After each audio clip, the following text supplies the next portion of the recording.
مسجد انیف जिसे मस्जिद फजर भी कहा जाता है, मदीना मुनव्वरा में वाक़ एक तारीखी मस्जिद है।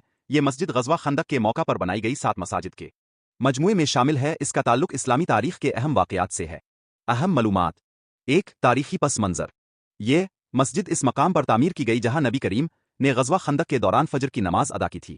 ये वाक़या 5 हिजरी में पेश आया जब मदीना पर कबाइलियों के हमले से दिफा के लिए खंदक खोदी गई थी।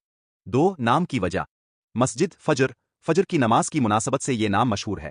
मस्जिद अनीफ मुमकिना तौर पर इस इलाके मकामी इस्तिलाह से मंसूब है। 3. मकाम। ये मस्जिद मदीना के मगरबी जानिब सिला पहाड़ी के करीब वाक़ है जहाँ ग़ज़वा खंदक की तैयारियां हुई थीं। दीगर 6 मसाजिद के साथ ये सब मसाजिद कम्प्लेक्स का हिस्सा है। 4. खुसूसियात। सादा तर्स तामीर जो इस्लामी अहद की याद दिलाता है। हालिया बरसों में इसकी बहाली की गई है लेकिन तारीखी हसरत को बरकरार रखा गया है। 5. ज़ियारत की अहमियत। ज़ायरीन अक्सर यहाँ इस्लामी तारीख़ के वाक़यात को याद करने आते हैं। नोट: कुछ मसादिर में मस्जिद अनीफ को अलग मस्जिद भी बताया जाता है जो वादी अनीफ के करीब वाक़ है, इसलिए नामों में मौजूद मुमासलत के बाइस उलझन हो सकती है। ज़्यादातर मोतबर हवाले इसे मस्जिद फजर ही कहते हैं जो ग़ज़वा खंदक से मुंसलिक है। मदीना मुनव्वरा जाने वाले ज़ायरीन को ये मस्जिद तारीखी और रूहानी तजर्बे के लिए ज़रूर देखनी चाहिए।